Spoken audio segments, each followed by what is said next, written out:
ஆம்பளை எல்லாமே பொம்பளைக்கு சப்போர்ட்டு, ஆம்பளைங்க நாங்க எங்க கொடுப்பண்டா ரிப்போர்ட்டு. எப்பா சாமி இந்த மேட்ரு யூடியூப் ஃபேஸ்புக் ட்விட்டர்னு பிச்சுக்கணும்டா எப்பா.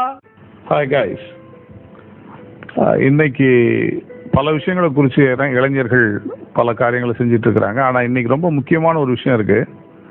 அது இங்கிலீஷில் நம்ம ஜெண்டர் இன்இக்வாலிட்டி அப்படின்னு நம்ம சொல்கிறோம். ஜெண்டர் அப்படின்னா மேல் ஃபீமேல் அப்படிங்கிற ரெண்டு பேர் நம்ம எல்லாருக்கும் நல்லா தெரிஞ்ச ஒரு விஷயம்தான். ஆனால் கான்ஸ்டிடியூஷன், அதாவது அரசியல் சட்டம், இந்திய அரசியல் சட்டம் வந்து எல்லாரும் சமம், எல்லாருக்கும் எல்லா உரிமையும் உண்டு அப்படின்னு சொல்லிக்கிட்டு இருக்கு. ஆனால் இன்றைக்கு நாட்டில் நடக்கக்கூடிய சில சம்பவங்கள் அல்லது சட்டத்திட்டங்கள் அல்லது அரசியல் பாலிசிஸ் அப்படின்னு சொல்லக்கூடிய அரசியல் திட்டங்கள், இவையெல்லாம் எதை நோக்கி போயிட்டு இருக்குன்னு கொஞ்சம் நம்ம உட்காந்து யோசிக்கிறது பார்க்க வேண்டிய சூழ்நிலையில் அவசியத்தில் நம்ம இருக்கிறோம். அப்படி பார்த்தோம்னு சொன்னால் அது பெண்களுக்கு மிக ஆதரவாக இருக்குது. அதை நான் அதிகமாக வரவேற்கிறேன். உண்மைதான், பெண்களுக்கு ஆதரவாக இருக்குது, அது உண்மை, நல்லது, சரியான ஒரு முடிவும் கூட. ஆனால் இதனுடைய எதிர்விளைவு அப்படின்னு ஒரு விஷயம் இருக்குது. அதையே நம்ம யாருமே யோசிக்கிறது இல்லைன்னு எனக்கு புரியல. ஆண்களுக்கு ஆதரவாவோ அல்லது ஆண்களுக்கு பாதுகாப்பாவோ என்ன சட்டங்கள் இருக்கு? எதுவுமே இல்லை. அரசியல் சட்டம் எல்லாரும் சமம்னு சொல்லுது. ஆனால் ஆண்களுக்கு மட்டும் அந்த சமத்துவம், அந்த சம உரிமை இல்லை அப்படிங்கிறது தான் உண்மை. ஆனால் நீங்கள் ஒரே ஒரு சின்ன விஷயத்தை நான் உங்களுக்கு இந்த நேரத்தில் நினைவுபடுத்த விரும்புகிறேன். இந்தியா சுதந்திரம் அடைஞ்சது 1947, நம்ம எல்லாருக்கும் நல்லா தெரியும். அதுக்கு பிறகு போடப்பட்ட எல்லா திட்டங்கள்லையும், குறிப்பாக எல்லா மத்திய அரசினுடைய திட்டங்கள்லையும் அல்லது மாநில அரசினுடைய திட்டங்கள்லையும் பல ஆயிரம் கோடி ரூபாய்கள் பெண்கள் முன்னேற்றத்துக்காகவும் பெண்கள் நலனுக்காகவும் ஒதுக்கப்பட்டிருக்கிறது இன்றைக்கு வரைக்கும். ஆனால் ஆண்கள் முன்னேற்றத்துக்காகவோ அல்லது ஆண்களின் நலனுக்காகவோ, ஏங்க அவ்வளோ தூரம் சின்ன பசங்க, ஆம்பளை பசங்க, அவங்களுடைய படிப்புக்காகவோ அவங்களுடைய முன்னேற்றத்துக்காகவோ ஒரு ரூபாய் கூட இதுவரைக்கும் ஒதுக்கப்படல. ஆனால் இந்தியாவினுடைய இன்கம் அப்படின்னு சொல்லக்கூடிய டாக்ஸ் யார்கிட்ட இருந்து அதிகமாக வருது அப்படின்னு நம்ம கணக்கு போட்டு பார்த்தோம்னா ஆண்கள்கிட்ட இருந்து தான். ஏன்னா இந்தியாவில் இருக்கிற மக்கள் தொகையில் ஆண்கள் அதிகமாக உழைக்கிறாங்க, பல பிஸ்னஸ் பண்ணுறாங்க, பல விதங்களில் உழைப்புகளை, தன்னுடைய உழைப்பு இந்த நாட்டுக்கு கொடுக்குறாங்க, அதன் மூலமாக சம்பாதிக்கிறாங்க. அவங்க சம்பாதிக்கிறதுலேருந்து டாக்ஸ் கட்டுறாங்க, வரி கட்டுறாங்க, பல விதங்களில் வரி கட்டுறாங்க. இந்த வரி தான் இந்த நாட்டினுடைய மிக மிக முக்கியமான வருமானம். அது நம்ம எல்லாருக்கும் நல்லா தெரியும். ஆனால் இந்த வருமானத்தை பெற்றுக்கொள்வது ஆண்களிடத்திலிருந்து. ஆனால் அந்த ஆண்களுக்கு எந்த விதத்திலும் அவங்க சின்ன பசங்களாக இருந்தாலும் சரி அல்லது பெரிய வளர்ந்தவங்களாக இருந்தாலும் சரி இல்லை முதியோர் ஆனாலும் சரி, அவங்களுக்குன்னு தனிப்பட்ட முறையில் எந்த திட்டமும் கிடையாது, எந்த விதமான ஆதரவு கரங்களும் கிடையாது. சில ஸ்டாட்டிஸ்டிக்கல் ரிப்போர்ட் அதெல்லாம் எடுத்து பாருங்க. உங்களுக்கு சந்தேகம் தான் நீங்களும் நெட்டில் போய் பார்க்கலாம், கண்டிப்பாக பார்க்கலாம், பார்க்கணும். அதுதான் நான் விரும்புகிறேன்.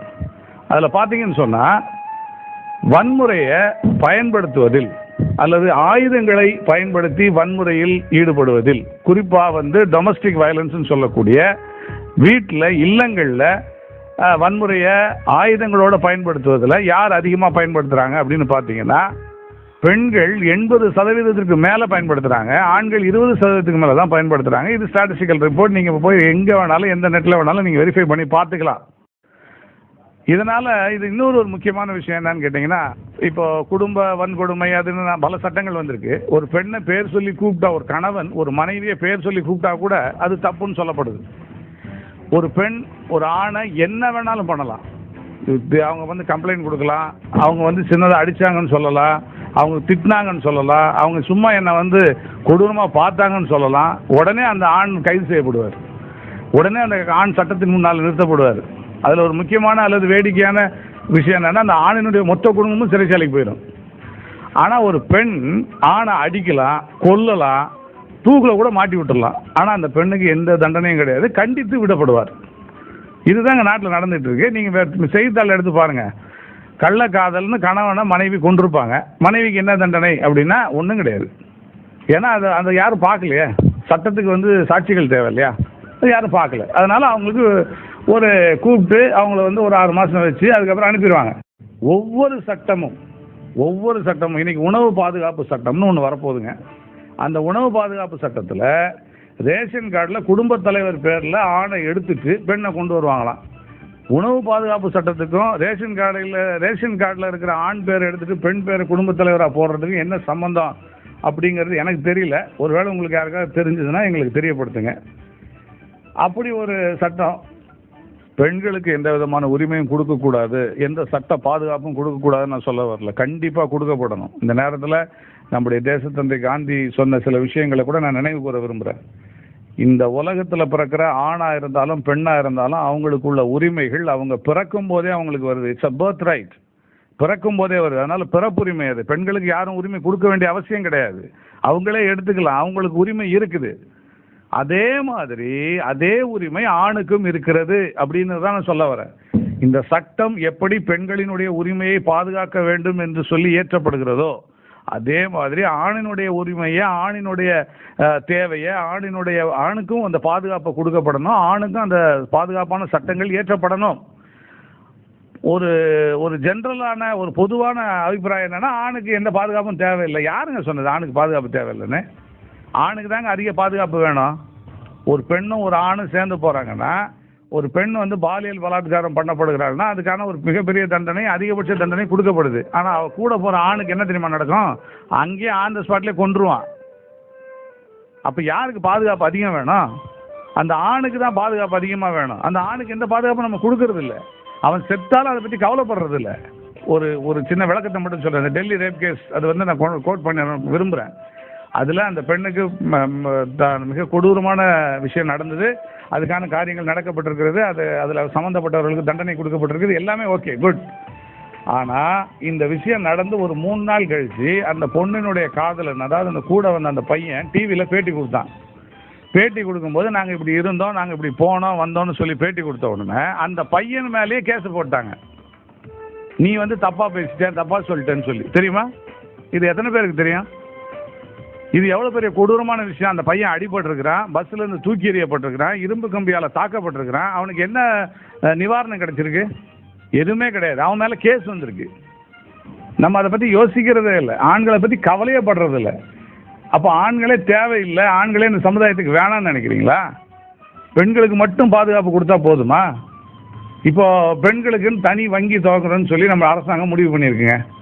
இப்போ இருக்கிற வங்கியில் பெண்கள் உள்ள அக்கௌண்ட் தொடங்குறதுக்கோ அல்லது டிரான்சாக்ஷன் பண்ணுறதுக்கோ என்னங்க பாதிப்பு இருக்குது? என்ன பிரச்சனை இருக்குது? எதுக்கு தனி வங்கி?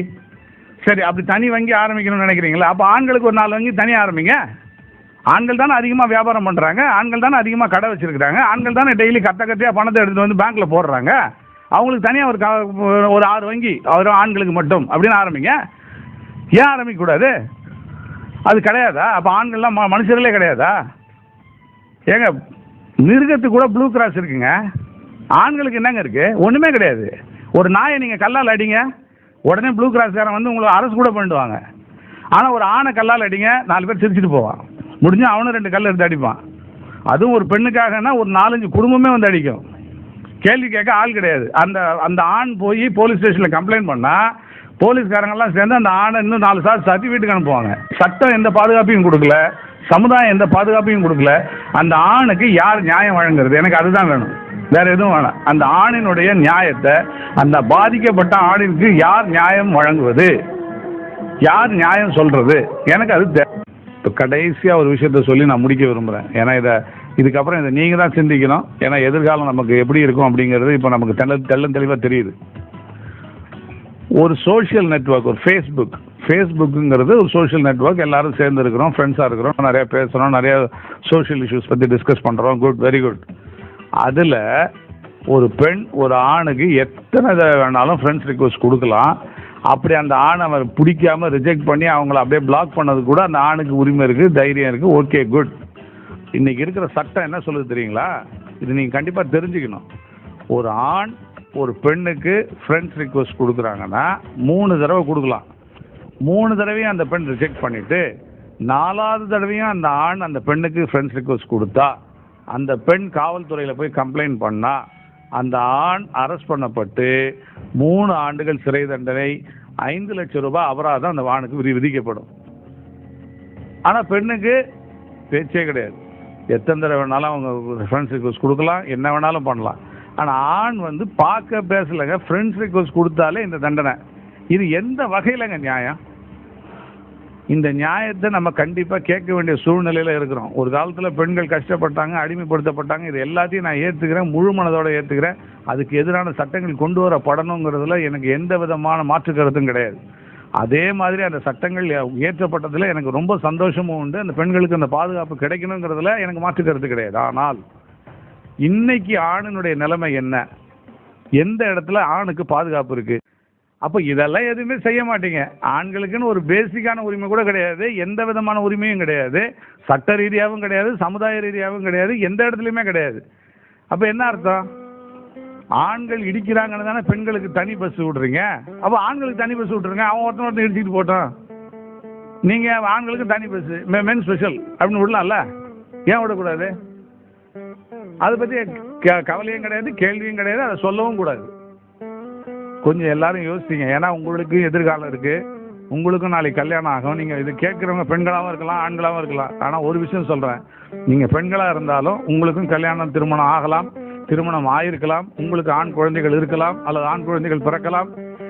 அவங்களுடைய எதிர்காலமும் இந்த நாட்டில் தான் அமைக்கப்படணும். அதனால் இதெல்லாம் நல்லா தீவிரமாக யோசித்து நீங்களே ஒரு நல்ல முடிவுக்கு வந்து அந்த முடிவை எப்படி செயல்படுத்த முடியுன்ற முயற்சியிலேயே நீங்கள் இறங்குனீங்கன்னா எதிர்கால இந்தியா பலம் உள்ளதா, வளம் உள்ளதா, இருபாலருக்கும் சமமானதா, இருபாலருடைய சக்தியும் பயன்படுத்தக்கூடியதா அமையும். தேங்க்யூ, பாய். ஹிட்லரு டார்ச்சர் எல்லாம் ஹிஸ்டரி பேசுதுன்னா, இவளுங்க டார்ச்சர் எல்லாம் யாருமே பேசலனா.